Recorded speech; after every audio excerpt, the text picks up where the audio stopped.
You know, it feels like we're always hearing about crises, but this one is different. America is standing on the edge of a fiscal cliff, and the fall, well, it could be a lot sooner than any of us think. In this explainer, we're going to break down exactly why. Okay, just look at that number, $34 trillion. Let that sink in for a second.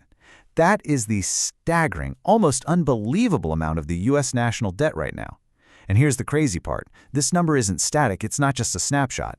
It is growing by billions every single day. So the big question is, how on earth did the wealthiest nation on the planet get here? I mean, really? And maybe even more important, why is this whole problem suddenly accelerating right now? Well, that's exactly what we're going to dig into.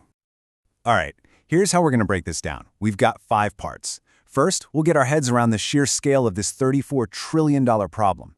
Then, we'll look at something called the automatic spending machine that's really driving all this. After that, we'll dive into the debt's vicious cycle. It's a real trap.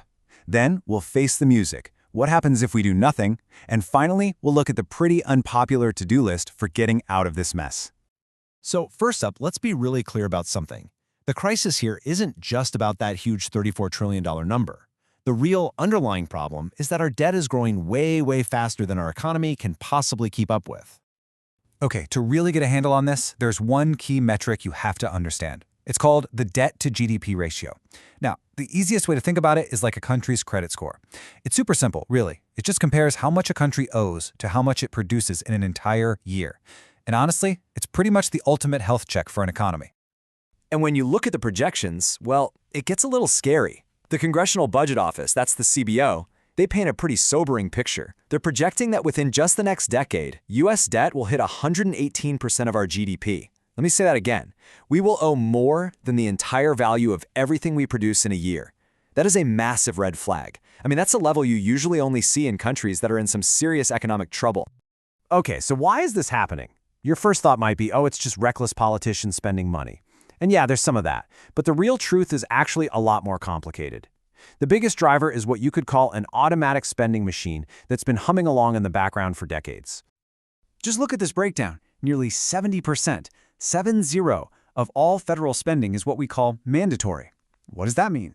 It means it happens automatically. It's written into the law. It's basically on autopilot, and Congress doesn't vote on it each year. And that is a huge part of the problem. So what exactly is on this automatic spending list? Well, it's the big stuff. You've got Social Security, Medicare, and Medicaid, the big 3. Plus, you've got benefits for veterans and federal retirees.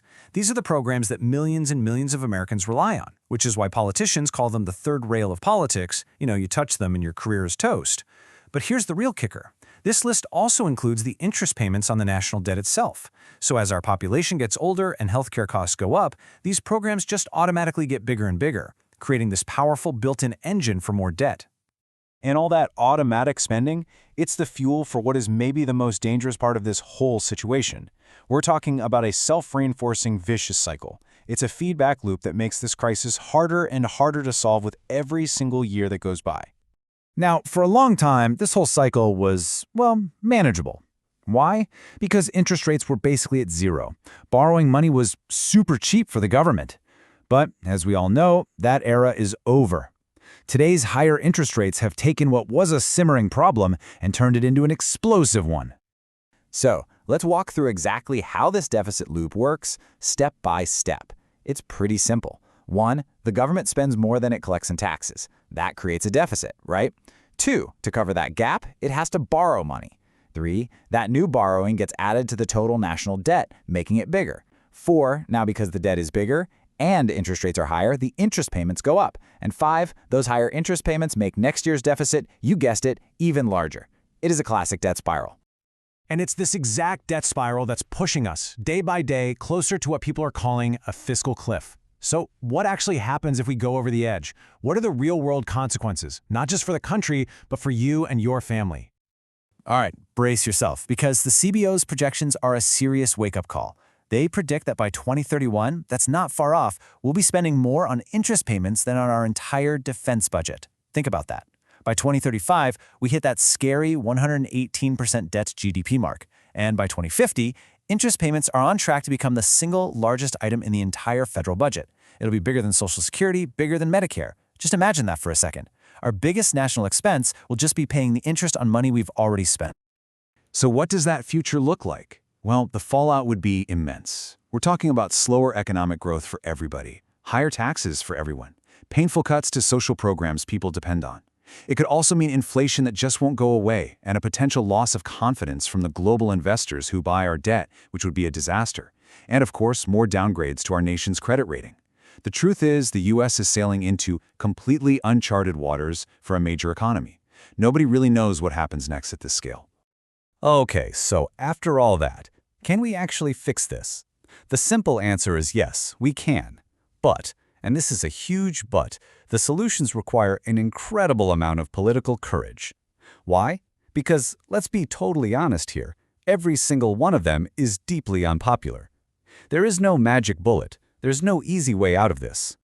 You know, any real solution is probably going to involve a mix of these tough choices, and every single one comes with a painful trade-off. If you reform entitlements, you might have to ask people to work longer, or you might have to change benefits that millions have planned their entire lives around. If you try to raise more money by closing tax loopholes, which sounds great, you're taking on some incredibly powerful special interests. If you slow down spending growth, you're inevitably cutting services that people use every day. And yeah, everyone loves the idea of just growing our way out of the problem, but boosting the economy isn't some magic wand we can just wave.